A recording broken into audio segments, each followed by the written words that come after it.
কিন্তু সেদিনকেও দেখলাম মমতা বন্দ্যোপাধ্যায় দলের বিচারিতা লোকসভায় তৃণমূল কংগ্রেসের 3 জন এমপি, রাজ্যসভায় 2 জন এমপি ভোট দিল না। আমরা সেদিনকে এর উত্তরটা কে দেবে? এর উত্তর তো আমার দলের পৃষ্ঠপোষক আব্বাস সিদ্দিকী দেবে না, এর উত্তর তো আমার দলের চেয়ারম্যান নওশাদ সিদ্দিকী দেবে না, এর উত্তর তো আমার মাননীয় মুখ্যমন্ত্রীকেই দিতে হবে।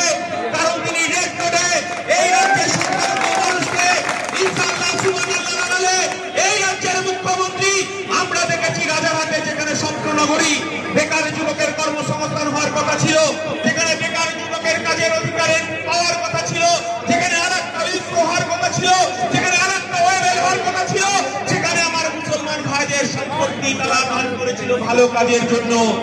কিন্তু এই রাজ্যের মুখ্যমন্ত্রী তিনি হিটকোকে দিয়ে সেই সম্পত্তিকে বিক্রি করার ব্যবস্থা করলেন।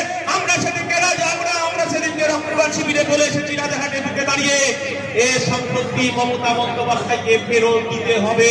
এই আন্দোলন আমরা শুরু করেছি।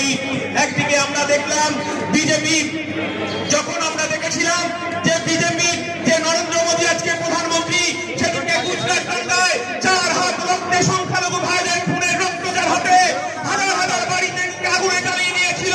আমরা সেদিনকে তার অত্যাচারের কাহিনী ভারতবর্ষের মানুষ দেখেছেন। আর সেদিনকে আমরা কি দেখেছিলাম? মাননীয় মুখ্যমন্ত্রী সেদিন নরেন্দ্র মোদীকে ফুলের স্তবক ফাটিয়ে কি বার্তা দিতে চেয়েছিলেন?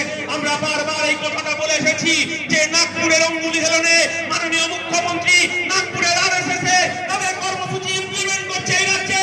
আমরা সংখ্যালঘু মানুষকে বিশ্বাস করতে পারিনি। আমরা পরাজয় স্বীকার করেছি 2021 সালে। আমরা পঞ্চায়েত নির্বাচনে লুটের রাজত্ব আমরা দেখেছি তৃণমূল কংগ্রেসের, আমরা দেখেছি লোকসভা নির্বাচনে লুটের রাজত্ব দেখেছি।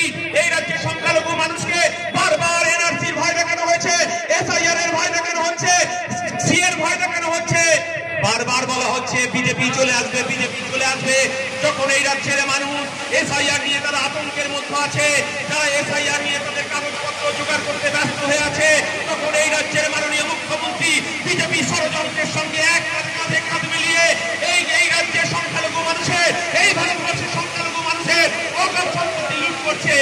কারণ আজকে আমরা এখানে বক্তব্য রাখছি এই কারণেই, যখনই এই ভারতবর্ষের সংখ্যালঘু, আদিবাসী, দলিত, নমশূদ্র যখনই বিপদে পড়েছে, ইন্ডিয়ান সেকুলার ফ্রন্ট আমরা কথা দিয়েছি আমরা পাশে থাকবো।